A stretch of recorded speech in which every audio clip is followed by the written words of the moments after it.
What can you think of recently that's made you laugh really hard? Something that had you clutching your sides, just blasting off into orbit. Like, I'm talking you can't breathe between manic outbursts of hysteria. Tell me who your favorite cult of personality is. That person that you are dying to hear fresh new ideas from, hot takes every time you open an app or turn on the TV. Now tell me what makes that person so special and tell me why you keep coming back for more. Because personally, I have a very weird sense of humor. Way back when Rickrolling was a thing, it used to crack me up every time it happened to me, but I noticed that other people seemed to get really offended anytime they'd been bamboozled into watching the little guy dance and sing around the screen. I also adore surreal humor that shouldn't make sense, but somehow makes perfect sense when it tumbles down the broken Plinko machine that is my brain. And dark humor is something that I find incredibly comforting and healing, while satire seems like a clever magic trick that delights and astounds me kind of unlike anything else. And for as long as I can remember, it's always been so special when I find somebody else who's also tickled by the same things that I find funny. I think that's one of the reasons that I miss the late 2000s and early 2010s so much. It was this very brief moment in time where all the stuff that I found funny was very popular. It was this awkward, satirical, weaponized version of teen angst that seemed to really pervade the entertainment industry, in part because of just how relatable it was. Like, can you even imagine Napoleon Dynamite being made today? An independent, coming-of-age, bizarre, deadpan, almost surreal comedy film with a budget of less than $500,000, starring no-name actors,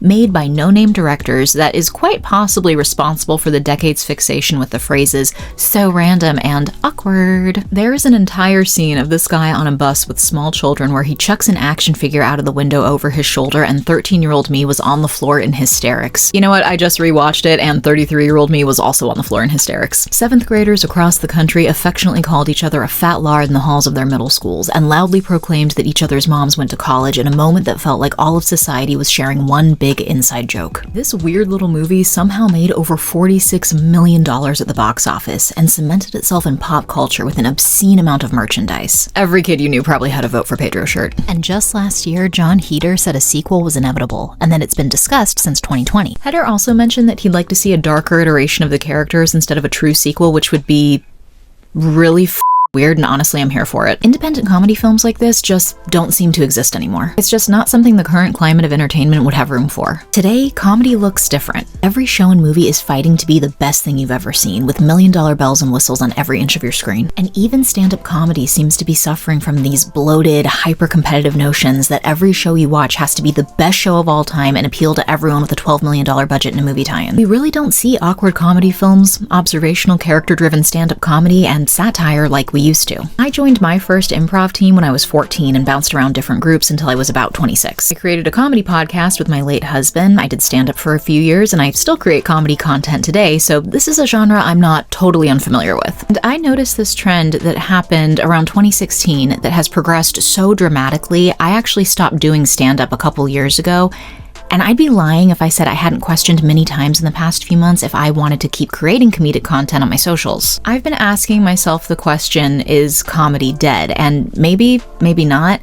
But I think what's really happening is that my favorite kind of comedy is dead. Comedy movies are almost entirely extinct. Some of the few examples left out there are entirely overproduced or just plain uninspired because they're trying to recreate this period of risky, alcohol-fueled comedies and buddy movies. American Pie, Superbad, Wedding Crashers, The Hangover, The 40-Year-Old Virgin, but they're taking all the wrong lessons from what made those movies so successful in the first place. It wasn't the bloated budget, the cheap sex jokes, and the presence of alcohol that made those movies successful. It was the hapless, uncharismatic characters that enter with self-defeating mentalities that they learn to overcome through a series of spectacular failures and redemptions. A constant journey to being a better person is a core part of being organically funny. Finding yourself in extraordinary or strange situations and being caught in unwinnable scenarios and having been ultimately changed for them. This is just one of my theories as to why being more successful as a comedian does not necessarily make someone funnier. I think it generally actually does the opposite. If you remove the adversity from a comedian's life, you remove their relatability, and in the end, you're left with nobody to root for. Now, some people blame the fall of comedy movies on the shifting pressure from social media. People are less afraid than they've ever been to just outrightly say that they don't find things like racism, assault, and sexism funny.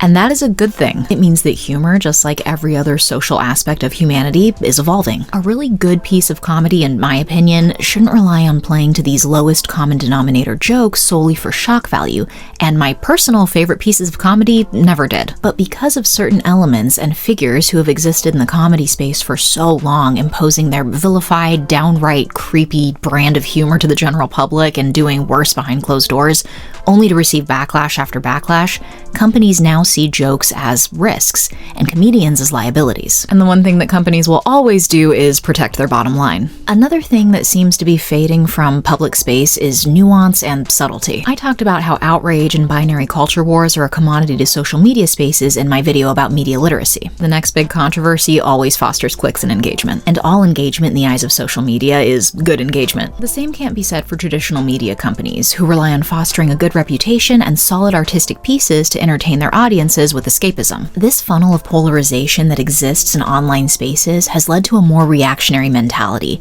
where it seems almost mandatory to have a strong opinion about everything, and that original views and ideas are immediately othered in favor of whatever current cultural narrative is trending in your personal internet bubble. But we're not all having the same experience online. In fact, these spaces are so highly curated to individual preferences that there are no two social media feeds that look exactly the same. A space is created just for you that makes you feel good and tells you what you want to hear and makes everyone else seem insane by comparison. And being insulated in a layer of reaffirming beliefs is isolating. It creates the illusion that one is unambiguously correct about everything and leaves no room for discourse, amicable meeting of differing opinions, or emotional growth. There have never been more ways to communicate with your friends, relatives, and strangers through text over vast distances. Whether you're wishing your grandma a happy 97th birthday, hitting up your emotionally unavailable ex for a booty call, or sending your best friend bizarre memes that only you two will understand, we have never been more connected than we are right now. Just one swipe and you have the rapt attention of Angela from Human Resources, so you can tell her that her world-famous chili gave you food poisoning at the office party and you will be seeking legal action. But the downside of communicating mostly through text is that it lacks tonality and intent. In the early days of the internet, our solution to communicating the idea that we were joking, being sarcastic, or unserious was to put a little X and a capital D at the end of a text, two letters that when put together in the proper capitalization look something like laughing, or an LOL, an abbreviation for the phrase laughing out loud. But that was before emojis became widely available on every social media platform. And while still imperfect, emojis offer a much broader array of self-expression than ending every text with LMAO, which is a perversion of LOL that implies instead of simply laughing, one is now laughing so hard that their ass has fallen off. But everyone doesn't use these either because they simply are not literate in social media use, or because they are hyper-literate in social media use and they find emojis cringy. So how are we supposed to tell if a comment is sarcastic? Sarcasm is largely conveyed through vocal tone, and when you remove that tone, you're left with what is essentially just a statement. The idea that sarcasm is detectable through text alone or without clear intention is a logical fallacy known as Poe's law. Poe's law is an old adage of internet culture that posits, without a clear indicator of the author's intent, any parody or sarcastic expression of extreme views can be mistaken by some readers for a sincere expression of those views. Tongue-in-cheek humor and sarcasm is often undetectable to most people through plain text unless you can glean the intention and tone with which the author is communicating their point. And that is incredibly hard to do if that person is a complete stranger communicating solely through text. Sarcasm, hyperbole, and satire seem to be less present in our daily lives than ever before, causing those concepts to become more and more foreign as our tolerance and literacy to parody decreases. I actually posted on the subreddit Ask Historians recently to try and figure out if less people understand satire these days, or if I was just being a boomer because I couldn't find any examples in history where people misunderstood satire. And I wasn't able to find an answer before I released this video, but I would imagine that it would be a tough question to answer, to be able to gauge the public reception of satirical work over the centuries. But I also remember back when I was a teenager, my parents thought that the Colbert Report was a genuine piece of patriotic Republican media, so maybe a lot of people have never really had a good grasp of parody to begin with, and the internet is just allowing people to showcase that. I mean everything I say on this show. I also think a lot of why people struggle with satire today is because life has become noticeably more ridiculous. We are exposed to so many more variants of extremism than ever before. There used to be no way to know what some Looney Tunes character who lives 9,000 miles away thought about, well, anything. Today, literally anyone can share their unhinged opinion with the entire world, and there's a non-zero chance that doing that will lead to them being placed in public office. We see these comedians and personalities complain all the time about being canceled, but nothing actually ever seems to be happening to them. Despite all the backlash, these guys are still booking gigs and streaming specials. Like, tell me if you would be genuinely surprised if Rob Schneider or Roseanne Barr or any heavily politicized comedian ran for public office and won. The likelihood with which you could actually expect something like that to happen is an indicator of just how cartoonishly inflamed we believe our current events are. Then on the other side of the spectrum, you have comedians who genuinely don't want to do harm, but are afraid that they might unintentionally do so. And then they end up creating something that isn't so much funny as it is philosophical and political. Not that that's new. The very first comedic play we have evidence of debuted in the 4th century BCE, and it was all about criticizing Greek politics, but more on that later. No matter how strong your opinions are on any given issue, sometimes it's simply refreshing to see a comedic moment that is universally funny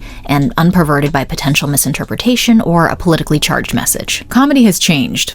A lot, especially for those of us who can't afford to go to the theater regularly or go to live shows because the cost of living has all but eliminated the concept of disposable income. So we're going to share our streaming passwords within our friend groups or look for our humor in the far-off corners of the internet and scroll through whatever app has 60-second video content that, for better or worse, is perfectly curated to our taste. And that's how many of us are now consuming comedy, and it's becoming increasingly niche by the minute. I can't remember the last stand-up comedian, show, or movie that made me laugh so hard until I cried. But this kid on TikTok made me laugh so hard the other day, I thought my lungs were going to collapse. Poor kids are just as tasty as white kids. Senator McConnell, what in the is that supposed to mean? Human fingers taste 10 times better than chicken fingers. The Hat Man just bought a house in my neighborhood. I am hundreds of turtles in a trench coat. The vagina is the most terrifying thing I've ever witnessed. Gargamel from the Smurfs is my younger brother. I like to hotbox my car with farts and pepper spray. I remember shedding my first layer of skin like it was only 2,000 years ago. The tears of poor people are 42 times more hydrating than water. This vessel is expiring. I must find a new body to inhabit soon. EA Sports. It's in the game. There's no such thing as bombing too many Arabs. Human skin tastes better when it's not soaked in formaldehyde. Senator, what the So, is comedy dead? Not even a little bit. Theatrical comedy has been around since at least the year 425 BCE. That's when the earliest known play, the Arcanis by Aristophanes, was being performed and winning awards at festivals. It's highly satirical and known for its absurd humor. It was also Aristophanes doubling down on his criticism of the government. In his previous play, The Babylonians, he was dragging the general Cleon about the ongoing Peloponnesian War that had resulted in starvation and plague. Cleon retaliated by prosecuting either Aristophanes or the play's producer for slander. A lot of, if not most, of Greek comedies were political and social satire, so the accusation that comedians and comedy productions tackling these topics is somehow a new thing is just factually incorrect. However, these weren't the only styles of humor that were enjoyed in ancient Greece. Plays also depicted slapstick, racy humor, and literary parody. That all being said, over the centuries, performance comedy in the West seemed to move away from satire and more into themes about family life and relationships, which is really indicative, in my opinion, of the heavy societal influence of the plays of William Shakespeare. Something to keep in mind when we're talking about Shakespeare is the word comedy, as he used it, didn't mean comedy in the way we understand it today. It meant a lighthearted play with a happy ending. Shakespeare focused heavily on wordplay, irony, disguises, mistaken identities, convoluted plots, contrived endings, and dark humor. Some of Shakespeare's funniest moments were actually in his tragedies, in my opinion. Tragedy here meaning that everything ended in death and disaster. For instance, in Hamlet has this line that goes, Thrift, Horatio. The funeral baked meats did coldly furnish forth the marriage tables. Which is a very judgy way to throw shade at his mom for marrying so soon after the death of her husband. Right here what he's doing is joking that she did so to save money by serving the leftover funeral spread to her wedding guests. Now, while this was happening in England, Italy was doing their own thing with professional theater that featured masked characters, stock characters, improv, pantomime, and sketch comedy, which inspired the Punch and Judy show, and paved the way for comedians like Jeff Dunham, which is something I will never forgive Italy for. The 19th century saw the first mainstream clown in Joseph Grimaldi, musical comedy became more popular, and modern slapstick was largely pioneered in the British music hall by Fred Carnell, who taught and heavily influenced Charlie Chaplin, a man who was also known for his outspoken political views. This is also when we start to find evidence of surreal humor, just before the advent of radio, film, and television, which allowed comedy to be consumed on a massive and unprecedented scale. The very first on-screen comedy was a 1985 French film that was just under 60 seconds and made by Louis Lumière called L'Oiseau à Rose, or The Water Watered, which sounds like it could have come out of the mouth of any 25-year-old today. The film depicts a simple slapstick bit when a boy antagonizes a gardener by stepping on the hose he's using to water his plants, cutting off the water flow. When the gardener looks into the nozzle to see what the problem could be, the boy lifts his foot and water sprays over the gardener's face, knocking off his hat and soaking him. He eventually figures out what's happening, chases the boy, catches him, and spanks him. 20 years later, Charlie Chaplin would debut his little tramp character in the movie Kid Auto Races at Venice. It was reviewed by the silent movie periodical The Cinema, in which the critic said, "Kid Auto Races struck us as about the funniest film we have ever seen. When we subsequently saw Chaplin in more ambitious efforts, our opinion that the Keystone Company had made the capture of their career was strengthened. Chaplin is a born screen comedian. He does things we have never seen done on the screen before." And as I mentioned earlier, Charlie Chaplin wasn't quiet about his political views, particularly as his career advanced. Not only did he satirize machine assembly lines in the way they dehumanized people in the movie Modern Times, he also released his first sound film called The Great Dictator, which condemned authoritarianism and anti-Semitism during a time when the US was still at peace with Germany. The film was hugely controversial because it was a comedy about a person whose name I can't even say on this platform, and the only reason he was able to make the film was because he was financially independent at the time. Just a few years later, sitcoms would make their way over from radio to television, the first American show being Mary Kay and Johnny, which was about a bank employee and his zany wife. This paved the way for programs like I Love Lucy and The Honeymooners, shows that, for their day, were actually pretty groundbreaking. In fact, the lily white Lucille Ball and Cuban Desi Arnaz almost didn't make it onto the screen because their show's sponsor had an issue with their relationship, and they wanted her to replace him with a whiter actor. But Lucille Ball said if they didn't cast her husband Desi, they wouldn't be getting her in the show either. The comedian also appeared pregnant on the show, and the code of practices for television broadcasters at the time prohibited depictions of pregnancy on the air due to its sexual suggestiveness, and it was something that she actually had to go and negotiate for. And as for The Honeymooners, despite how that show would rightly be thought of as problematic these days, it depicted Alice, the wife in the on-screen relationship, as on equal footing with her husband in the sense that she didn't just take what he was dishing out. As far as film goes at this time, romantic and musical comedies dominated the theaters. And I can't help but mention that these squeaky clean movies were popular during a time when the Hays Code was in full effect, a code that prohibited profanity, suggestive nudity, graphic or realistic violence. But in the following decade, political and social commentary re-emerged more blatantly in films like Dr. Strangelove or How I Learned to Stop Worrying and Love the Atom Bomb, which parodied the ridiculous mindset of mutually assured destruction. Gentlemen, you can't fight in here. This is the war room. And The Graduate, which was a commentary about the way attitudes towards sex were changing in a way that was, at the time, considered very provocative. Then in the 70s, we saw the industry get really meta and self-referential when Mel Brooks started parodying other movies in films like Young Frankenstein, and SNL premiered, bringing subversive comedians to the mainstream. By the 1980s, rom-coms came back into popularity. The 90s gave us gross-out and sexually charged comedy movies, the 2000s became the decade of the buddy comedy, and the 2010s were dominated by plot-driven character journeys. And when I see everything laid out like this, I can't help but notice that not only is comedy evolving, it's also cycling. Charlie Chaplin poking fun at automated technology that's outsourcing workers and making fun of would-be dictators in his sketches, it's all coming full circle. What is artificial intelligence if not a modern-day assembly line displacing the average worker? There are at least 6 dictators I can think of that want to dominate the world off the top of my head, and comedians make fun of them all the time. It's all the same stuff we've always joked about, it's just wearing a different face. And in 20, 50, even 100 years, we'll be doing the same thing again. We're going to keep telling our stories and making each other laugh about the things we've always made each other laugh about. Comedy doesn't ever change or die off. The things we find funny just cycle, and cycling with them is important. Stomping your feet and refusing to change your opinions or participate in the mass conversation that's happening just isn't a tenable solution. And a comedian who refuses to let their perspectives be challenged by new ideas will typically be left in the past. But then new ones will take their place and the cycle will just continue. It's also really important to remember that comedy is subjective. Taste differs drastically between individuals, especially those with different beliefs and opinions. And that's why finding something that's hilarious to you, like a comedian, a show, a movie, a comic, or even a meme, really any piece of media that feels like it's speaking to your sense of humor directly, is such a special feeling and a uniquely human experience that isn't going away anytime soon. And that's really all I have to say. I've now talked about what makes things funny, and as we all know, explaining why something is funny at length makes it so much more hilarious. Long-winded, self-indulgent monologue aside, I would love to hear your thoughts in the comments. Let me know if you learned anything, if you have any opinions, and I'll see you next time.